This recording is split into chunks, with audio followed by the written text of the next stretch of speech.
welcome to this episode of Authentic Achievements, where I am delighted to be joined by the fabulous Earnie Doc Fingers, Ph.D. Earnie, welcome. Good morning or good afternoon. Hello, how you doing? Thank you for having me. It is an honor and a blessing to be here. Oh, I'm so looking forward to having this conversation. It's going to be so full of insight. But before we get stuck in, let me share a little bit more about you with our audience. So you are a native of Prince George's County, Maryland. Doc Fingers struggled to make meaning of his early life experiences. In fact, ended up flunking off his high school basketball team due to poor grades. By God's grace, he was fortunate enough to find his way. And Doc is a proud, eternal optimist, believing there is always a chance. Doc says that the challenges in life are often not a matter of one's ability, but an inability to hold fast to a whatever it takes mindset. And your breakthrough is possible. Winning for each of us is possible. So we have to just go and get it. I love that. Because it's true, isn't it? It's what we tell ourselves in here is what plays out here. And once we get in control of that, then we actually start to see things going our way. Yes, absolutely. I say that I teach a couple of classes, and I always start off by telling the students that if you can change your mind, you can change your life. And it sounds simple, but it's not always that easy. So because that voice, it runs, and people estimate between 35 to 75,000 thoughts a day run through our minds. So how do you control that inner voice? That's very important, especially when you're talking about being your authentic self. You have to use that voice to overpower what the world is trying to tell you. Yeah, and often what we tell ourselves isn't very kind, is it? And I know certainly I've fallen foul of this, of saying things to myself that I would never dream of saying to another human being, because you just wouldn't. And yet we quite happily will say them to ourselves and don't really understand the magnitude of impact that has until we actually start to say things that are nice about ourselves and see the difference. Yes, absolutely. And I think two of the most powerful words are, you can't do that. Because we'll talk ourselves in. Next thing you know, you can't do it. You can't, you know, whatever reason, those are the words that oftentimes will come out is that you can't do that. Well, who do you think you are? Oh, yeah, I'm definitely the who do you think you are. I find myself in that camp far too often. But can you tell us a bit more about your journey so far? Because you've packed so much in and are living proof of changing that mindset changes your outcome, aren't you? Yes. We're going back. I think I'm one of 7 growing up, and we didn't have a lot, and that was okay. You didn't realize it was okay when you were going through it. But as you grow older, you're saying those things don't matter. It's more about who you are than what you have. And I was blessed enough to have great parents who got up every day and went to work, and they showed us that you had to get up and go get it. And the situation wasn't always ideal, but they never gave up. They never let us know that we were struggling. It's not till you get older and you look back and say, wow, like, man, I didn't know we had it that tight. But it ended up being a blessing to my life. And now I'm able to bless my son and my family through my past experiences. But one of the most, and it still bothers me to this day, and you kind of stated it in the intro, when I flunked off the basketball team, that was from an inner voice that told me that I wasn't a student. It was like, you're not really good at school, so don't really worry about school. And I didn't. I worried about playing basketball, and it's embarrassing to think that I could not maintain a C average. And it was all from an inner voice that did not tell me that I was a student. So that is really the foundation. And from there, I was able to develop, again, I was blessed. Something changed. I think it was more so people that prayed for me, because I come from a praying family. And it finally turned on that you can be greater than anything you can think or imagine. It's so true, isn't it? We hold ourselves back inadvertently, and until we get control of that. And sometimes I love that people, like you said, people prayed for you. People gave you belief in what you were able to do. And I think belief is one of the most powerful gifts that we have in the world, and it's ours to give people. And we forget that. You know, when we ask people to do something, we do it because we believe they're going to be successful. Because if not, not only do we look a bit stupid, they look a bit stupid. So why would we do that? But we don't take the time to tell them we're doing it because we believe in them. And Yeah. yet, when you kind of get your belief and amalgamate it with somebody else's belief in you, then the energy you get is significant, isn't it? Yes, yes. And I think that, and as you say that, and you know, both of us having children, we have to understand the role that we play in their development and in their confidence level and in their self-belief. And we just have to confirm and affirm, I mean, literally everything that they do. Even when it's a mistake, it's saying that's all right, because mistakes, as we know, are a part of life. And if we sort of shame and guilt them whenever they knock over a glass of milk or they drop the spoon on the floor, it's all right, just it's okay. And we at an early age, the shame and guilt builds, and then we start worrying too much about other people's opinions. Anything happens, we're looking to our left and looking to our right to see who's gonna talk about us or laugh at us. At the end of the day, no one else's opinion really matters, and that's the part that I think really holds us back, is that there's a fear of other people's opinions. Yeah, it's so true. And I can't remember whose quote it was, but I heard it and I liked it, which is, other people's opinion of you is none of your business. That's it. And I can't remember who said it. Was like, it's so true. We get ourselves so hung up on, and actually sometimes they've not even said it. I don't know if you've now I've gone, oh, I can't do this because so and so will think this. Well, I don't know that they think that. I've not even asked them if they think that. I've just used that as a reason not to do something. Yes. And I remember telling my son, because I would drop him off in the morning or pick him up from school, and as I told him, the most exciting part of my day was picking him up. So if I came out there literally every day, I was putting on a show. I wanted him to know I was excited to see him. Yeah, and he'd be so like putting his head down, like, "Oh, Dad, oh my God, why do you always do that?" I said, I'm excited to see you, and I'm going to let everybody know it. And I said, "You worried about what your friends are going to say?" He is like, I said, "I know." I said, I've been there. And I said, "But let me ask you this. How many of them gave you lunch money today? How many of them put any shoes on your feet?" And he's, "None of them." I said, "So don't worry about those people at all until they start pouring and giving to you in meaningful ways. Their opinion doesn't matter." Yeah. I love that. And like you, my favorite part of the day is picking my little girl up from school and hearing about her day and working those bits through. And I think it's, we have a bit in our house where we've never said anything is naughty. So we talk about whether or not it's a positive choice or a not so positive choice. And so the beauty is if you make a choice that doesn't serve you, you get the chance to make a brand new choice straight afterwards. And she sometimes plays that back with me, because the dog was jumping up at me the other day and I went, "Oh, you silly animal." And she turned around, hands on hips, and she went, "Mummy, he is not a silly animal. He made a silly choice." I was like, That's it. That's excellent. I love that she's getting that definition, because we take the label and we make it ourselves, don't we? I am naughty. I did the wrong thing. And it's like we need to lose the labels and just be who we are, don't we? Yes. And again, that leads more to us being authentic. And it is so very difficult to be authentic. And part of what I like to do with, teams, organizations, individuals is, let's get to the core of who you are. And from there, that should be the foundation of how you are wherever you go. But I've been surprised, but not so much lately, when I ask individuals, "Tell me what your values are," because you're living by them every day. So can you tell me what your values are? And most people can't articulate what their values are. They know they're living by something, but to actually be able to articulate those values that drive their performance, that drive their decision making, it's challenging. And it's not till I give them a list of over 100 plus values that they get to choose and pick, and they say, "Oh yeah, these right here."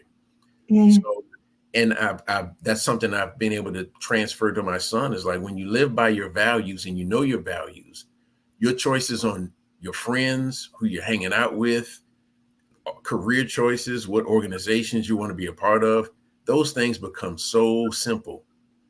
Yeah, well, it gives you that kind of like blueprint, doesn't it? I was re-listening to Stephen Covey's The 7 Habits of Highly Effective People, and in it, it was his son that was reading it, and he shared something that I'd missed the first few times I'd read the book, and that was about having a family mission statement and creating it together as a family. And Scarlett and I did that. We'd heard it last year. And so our mission statement was to live a life of passionate curiosity and to pass our thoughts, words, and deeds through the lenses of, is it kind, is it honest, and does it add value? And if we can't say yes to those 3, we shouldn't do it. But it really is helping us to make such better choices, and it makes decisions so much easier, because it's like, does this live by what we've said our mission statement is? And if it doesn't, then that's probably not for us. But it's so important to do that, not only with our children, but with our people, isn't it? With our teams and the people around us. Because if we all understand the value set that we are living by, then actually we become much more harmonious and much more successful. Yes. And that is the cornerstone of culture within any organization, are the values. Yeah. And what are we living by? And I've spoken with, again, especially young folks entering into the workforce. I said, did you even look at the organizational values before you decided to become a part? And they were like, no. I said, so you were more focused on the opportunity or the job more than you were about the fit, because you may get along with people. And I say, don't be fooled by getting along. That doesn't mean that we're necessarily on the same page. It just means we just choose not to, bicker or disagree. But when the rubber hits the road and we really have to dig deep, we have to be on the same page. Our values have to be in alignment. And I've seen this with coaches on with teams. They'll choose talent over fit. And now you end up with, as I call them, high maintenance and sometimes low productivity. You want to be efficient in the selection of your team and building of your organization. Yeah, I love that. I often used to say I'd much rather recruit for willingness than skill. Yes. I can teach skill. Yes. I can't teach the willingness to come with me on the journey. That's got to be there. You've got to have bought into that. And I think you're so right. A lot of organizations have values and they've put them up, but when you're in them, they don't live them. And you see that. So actually, people can get disconnected by the fact that if you're not walking the talk, if you're saying one thing and doing something else, then we see that, don't we? And we disengage. Yeah. And it goes back to what I again tell coaches, organizations, is that there's a difference between values in ink and values in action. Yeah. And a lot of people have values in ink, and because you can choose the nice, colorful, wonderful sounding, verbiage. Yeah. And when you go into the organization, you get inside those doors and those walls, you're looking like, I'm not seeing any of this, And I always say that for every value that you have, I should be able to see a behavior that matches that. So that's your value. Tell me how this is played out behaviorally within your organization, within your team, even within your family. Tell me what that looks like, because you can throw around terminology. And I've seen this again in teams, especially coaches say, hey, guys, girls, it's all about character. And you'll see about half of the people looking up in their head like, well, what do you mean by character? Yeah. And I said, you have to give people clear examples, because if you're dealing with a team or an organization where we're coming from so many different places, and me growing up hearing character, I'm thinking maybe a cartoon character, So you have to be very clear, give people clear examples, and then begin to set expectations once they have an understanding. Yeah, I love that, because we actually all learn in slightly different ways, don't we? So, some of us are visual, some of us are auditory, and some of us like to know that other people have been there before. They like feel, felt, found things. So, I always try and share with people, it's like, tell me what I'm going to see, what I'm going to hear, and how I'm going to feel. Because if you can tell me those, then actually I can understand that, and then I can make a choice about what I do with that. And that's kind of what you're doing, really, isn't it? Is getting them to really put the colour into bringing it to life so that we understand what we'll be seeing if that happens around here. If we were all being trustworthy, what would we be seeing that we're not seeing today? Yes. And again, and that's important. And oftentimes it goes overlooked. We make this broad assumption that you know what I'm saying. You know what I'm talking about. And I say if you don't say it, don't believe that it's understood. And we face that all the time, just in terms of our personal relationships. I know my wife will say that. Well, you know what I meant. You know what we do. And I'm like, yeah, but just say it, and that way it clears any doubt that you didn't know what I meant or didn't know what. Again, I'm supposed to now be a mind reader. Yeah. It's important. Just communication is the key to any successful relationship. And we all know this, but we still don't step into communicating and over communicating. It's so true. And I was talking to somebody just the other day. It's like one of the other things I think we've got really bad at is we've stopped listening to understand, and we've started listening to interject. So I'll listen just long enough for me to be able to put my point across, rather than really listen to you to understand where you're coming from. And I think once we do really listen, we get rid of a lot of the conflict, because it was very often just misunderstanding, miscommunication, or misinformation, wasn't it? Yeah. And we, like you say, but if we're communicating and over communicating, we eradicate that. Yeah. And it's nothing complicated. Yeah. It's just that sometimes it's a matter of pride. And most people can't explain why they don't communicate. And I say your thoughts don't bless anyone. Because there are times when, again, using myself as an example, I may think that my wife looks beautiful wearing a certain dress, but I don't say it. I say, man, in my head, I'm saying, man, that looks nice, instead of sharing it, because I know she would like to hear it. Then I have to say, you know what, you look good in that dress. And it's like, of course it comes with the, oh, wow, thank you. And, but again, those thoughts bless others. And again, those thoughts allow everyone to stay with a certain level of clarity. And that's all we really want in any relationship. And that's the part that I stress to everyone I get an opportunity to work with. A relationship is a relationship is a relationship. I don't care if you're talking business, if you're talking personal, you're talking team, it's still a relationship, and everyone wants the same things. But the depth to which I have to give it to my wife is different than what I give to a coworker. I have a coworker a 2 or a 3. I got to give my wife 10s across the board, right? So, but there's still the same things. You want to be valued. You want to be appreciated. You want to know that your voice, your opinion is being heard. And everyone wants that. Everyone wants to be included or feel a part of whatever we're a part of. I love that. I also believe at our core, every individual wants to be listened to, understood, and respected. And that doesn't mean to say we never disagree, but we don't disrespect.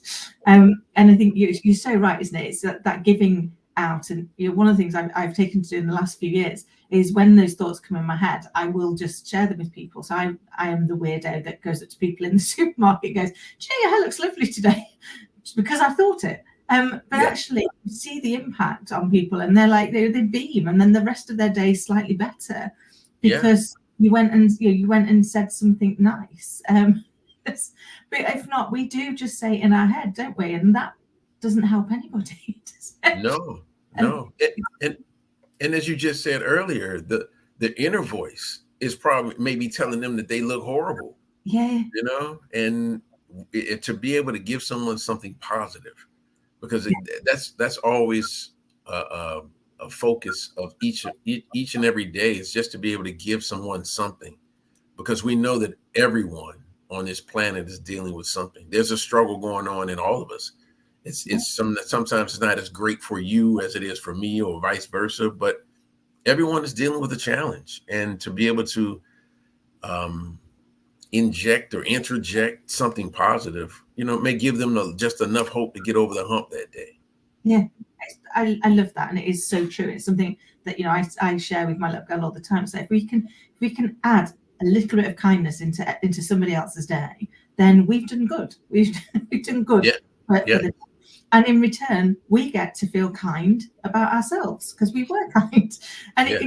it kind of changes things, doesn't it? We'll all have had those really awful days, and somebody will have just done something really small and seemingly insignificant, but that's the thing that made the difference on that day when everything else was going so hideously wrong, because it gives you that chunk of light, doesn't it? That's like, it's not all bad, it's not all a disaster. There is some hope that things will get better. Yes, yes. And as you say that, it takes me back to the name of the Fingers Touch. Yeah. And of course, it's part of my last name. But and I tell everyone, never underestimate the power of your touch. And the touch can be what you may say. It could be something that you do, or literally it can be a hug. And I think all of us at some point in our life have had that. We call it the grandma hug, when she may not say a single word. She just gives you a hug because she knows that you need it. Yeah. But we all never underestimate the power of a touch. And I think we talk about the head, the heart, and the hands. If you can get one, you're great. If you can get two, it's awesome. If you can touch all three, that is amazing. So never underestimate the power of your touch in any way, shape, or form that you are interacting and engaging with people. That's the background behind the Fingers Touch, is that we like to seize every moment possible. Oh, I love that. I was about to ask you about Fingers Touch because it's a great name, and it is so true. We are all we are all touching people all of the time. It's just we're not always doing it intentionally. We're not always thinking about actually what do I want them to feel or think or get from this interaction. We're thinking about what we want to feel and think and get from the interaction. And you're trying to. It sounds like what you're doing with Fingers Touch is getting people to be more intentional about what they're doing with that moment of touch, whether it's what they're saying or what they're doing or how they're being, is to actually do it with forethought. Yes, and it's a lot of people refer to it as nowadays mindfulness is a big term, but it's just being aware of what you say and what you do, and go beyond the tip of your nose in terms of what you're thinking and what you're doing. You may push by someone and not even really be thinking about how their day is going or your impact, especially when you're someone of influence and you have people around you that are looking for if it's approval. But just a state of a greater sense of awareness of what's going on within you, number one, but then just outside of you and those people who you have a chance to touch. So I like for us to have a greater sense of self-awareness, and then just an awareness of how we, again, touch other people. I love that.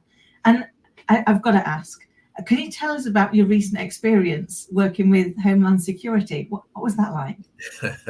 It was wonderful. Because growing up, I never gave a thought to really being a part of the military. I just, my father was a kind of a tough-minded guy, and I was ready to get out and do my own thing.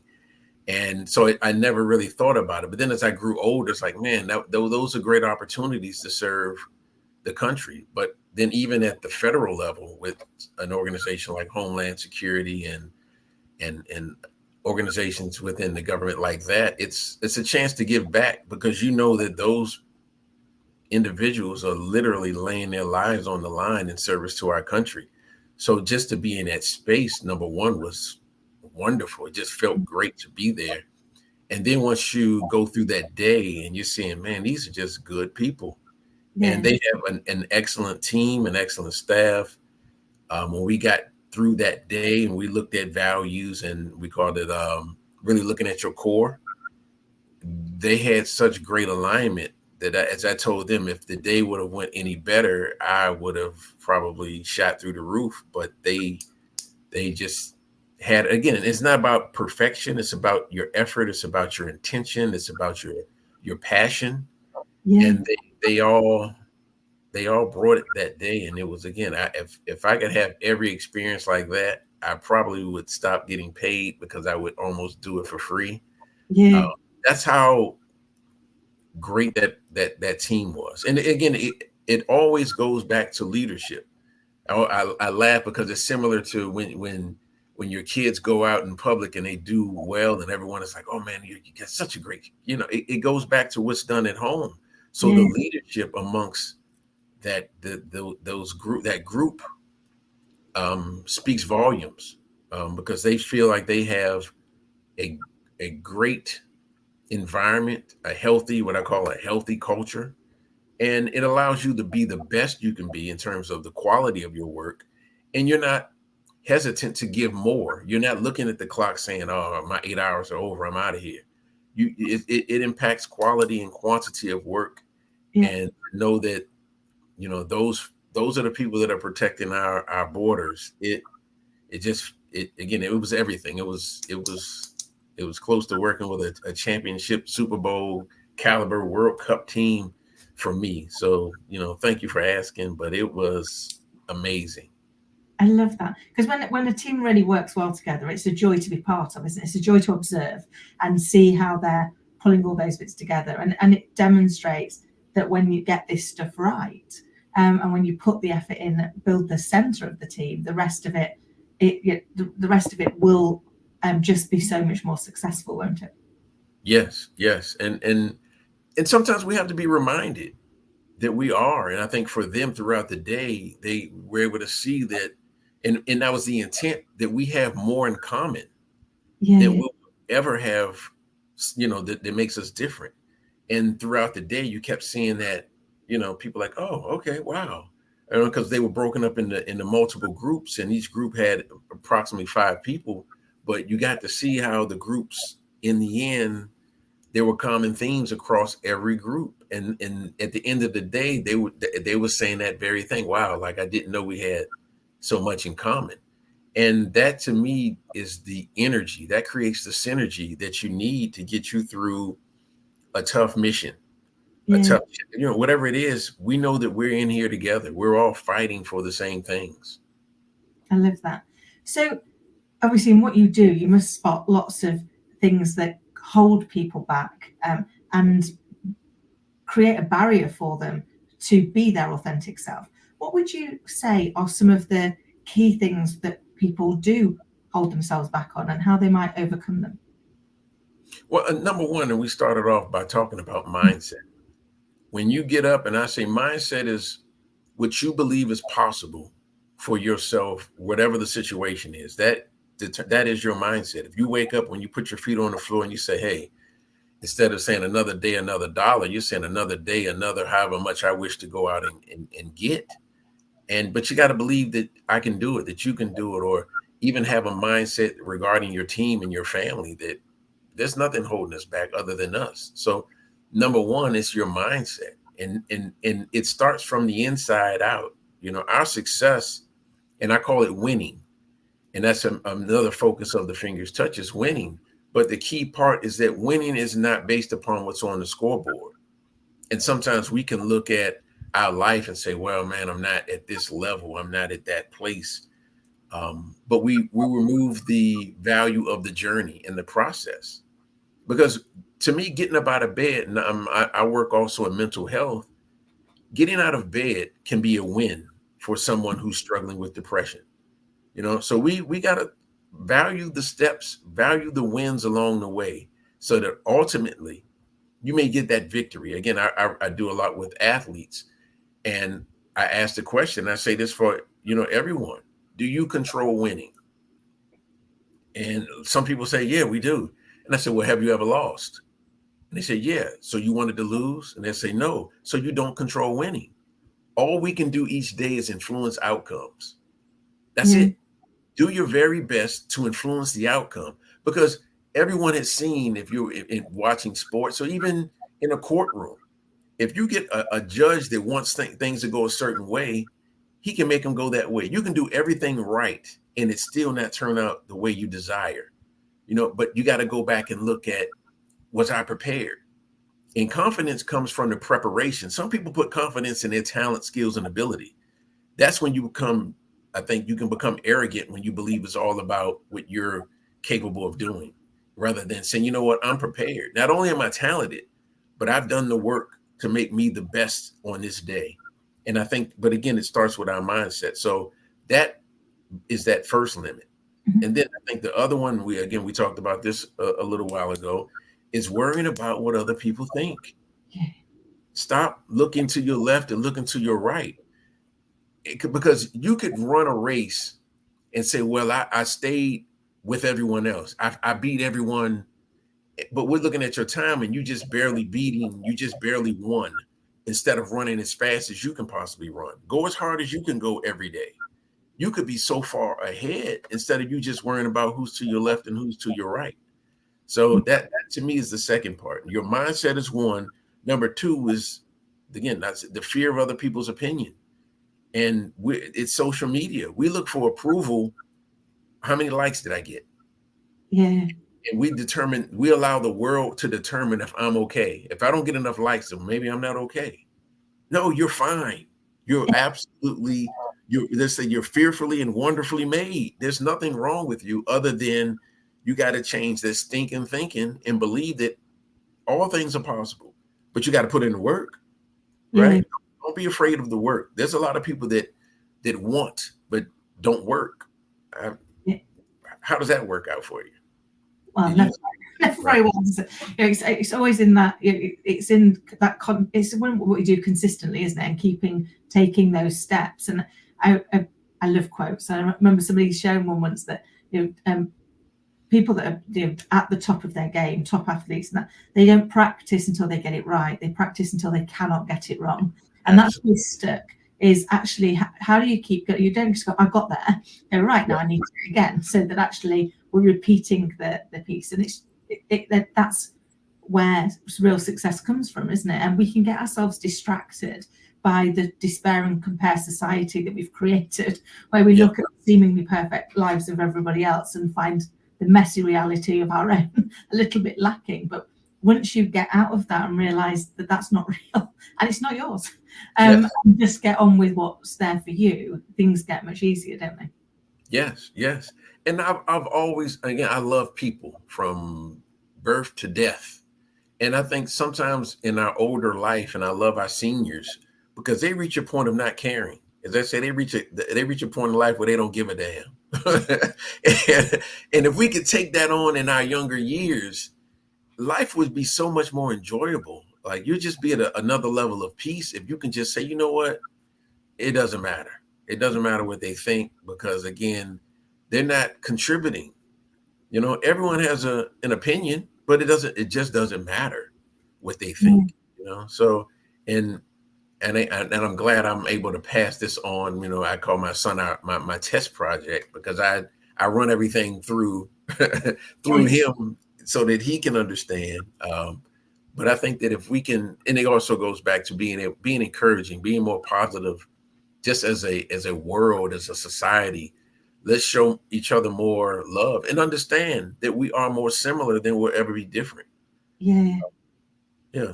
I love that. And that kind of answered what was going to be my next question, which is what would you like to go back and tell yourself? And it's just to be yourself earlier and give up on other people's opinion, isn't it? It's like actually the opinion that counts is yours. That's it. And that's what I used to say to Scott, like she'll come back sometimes and somebody have been really mean to her. And I'll be like, okay, so whose opinion do you trust more, mine or theirs? And she's like, well, yours, mummy. I was like, right, well, in my opinion, you are kind, you're bright, you're beautiful, you're curious. So why would you decide that you're a mean, evil person? Because this one little person who you don't even like has said it to you. Why does that suddenly void out all the positive voices that are coming your way? And we need to focus more on that positivity, don't we? Focus more on, like you say, on the love and understanding and putting kindness back into the world.